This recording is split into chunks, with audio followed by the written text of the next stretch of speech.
Bonjour frères et sœurs et merci de votre fidélité. Nous clôturons la semaine missionnaire mondiale qui nous a permis de prendre conscience que les chrétiens que nous sommes sont des missionnaires de l'espérance parmi les peuples. Si la semaine se termine, la mission, elle, se poursuit. Et le pape Léon nous exhorte en affirmant qu'apporter l'évangile, c'est apporter la paix. Pour apporter la paix, encore faut-il avoir un cœur pacifié. La parole de Dieu de ce dimanche évoque l'importance et la puissance de la prière. Lors d'une retraite au Carmel de Surieux, je suis allé dans l'oratoire, et là sur le mur, une phrase de Saint Jean de la Croix a attiré mon attention. Le Père n'a dit qu'une parole, son Fils. Dans l'éternel silence, il l'a dit éternellement, et c'est dans le silence que l'âme l'entend. Par Jésus, son Fils, Dieu vient nous chercher. Il se fait le plus proche qu'on puisse se faire en se faisant l'un de nous. Et Jésus nous invite, comme jadis, ses disciples, à se tourner par la prière vers le Père. Jésus nous montre un chemin où prière et action se rencontrent. L'une ne s'oppose pas à l'autre. Notre action, pour être ajustée au projet de Dieu, doit être nourrie de Dieu lui-même. C'est pourquoi, si nous voulons ne pas baisser les bras dans nos missions d'évangélisation, dans nos combats contre les injustices qui défigurent l'humanité, nous pouvons, dans le silence, faire une place à Dieu. Encore faut-il y croire.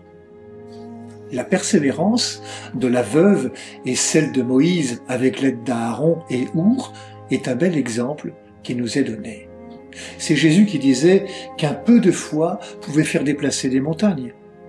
Prier est un acte de foi. Et cela nécessite un certain effort, c'est vrai. Prier, c'est porter à bout de bras celles et ceux pour qui nous prions. La prière, c'est ne chercher autre chose que Dieu lui-même. Oui, la prière ouvre vers Dieu. Et la prière ne se trompe pas quand elle demande. Elle ne faiblit pas quand elle se tourne réellement vers Dieu, car elle se tourne vers la source. Prier, c'est exaucer Dieu, car c'est lui qui se réjouit que nous nous tournions vers lui pour lui demander. Vous vous souvenez du Père qui court au-devant de son Fils, qui revient vers lui après une errance mortifère? Le prier, c'est oser demander au Père de nous encourager pour que nous réalisions nous-mêmes ce que nous lui demandons. Le prier, c'est nous disposer à recevoir ce qu'il désire nous donner, à tout instant, pour que nous puissions réaliser nos rêves. Le prier, c'est cesser de croire que je vais y arriver tout seul. Si Jésus nous demande de ne pas nous décourager, ce n'est pas parce que Dieu aurait les oreilles bouchées, mais parce que c'est souvent nous qui n'y croyons pas suffisamment. D'où la terrible parole de Jésus à la fin de l'Évangile. Quand le Fils de l'homme viendra, trouvera-t-il la foi sur la terre?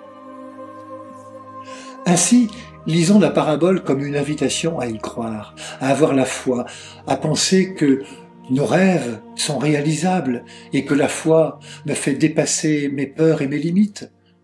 Sans la foi, Dieu ne peut rien, pas plus que les supporters pour leur équipe quand celle-ci n'y croit pas. La foi du côté de Dieu est assurée. C'est la nôtre qui est questionnée dans cette parabole.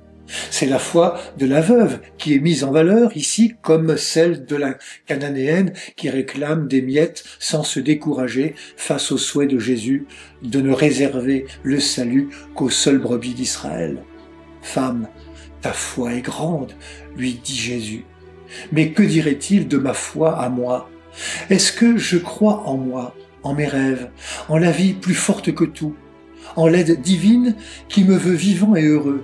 Voilà où la parabole doit nous interroger. La prière est une rencontre de deux désirs qui s'écoutent et se reçoivent mutuellement.